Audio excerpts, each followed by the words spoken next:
ішінде ең негізгі себептер алкогольдік ішімдікке үйірлік және өт тасы ауруы болып табылады.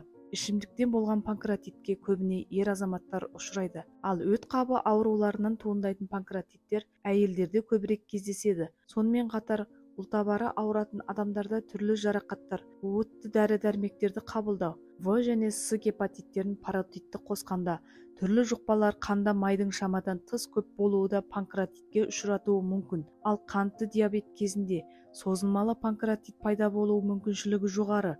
Кей адамдарда панкреатитке тектік бейімділік болады. Майлы және ақуызы мол тағамдарды біршама алкогольді ішімдікпен бірге қабылдау ұйқы безінің ферменттері шамадан артық өндірілуіне алып келеді. Бұл ферменттер ұйқы безі жолдары арқылы ішекке түсіп, ас қорытуға қатысуы тиіс. Егер ұйқы безінің жұмысы жеткіліксіз болса, оның жолдары ақуыз тығындарымен бітелуі мүмкін.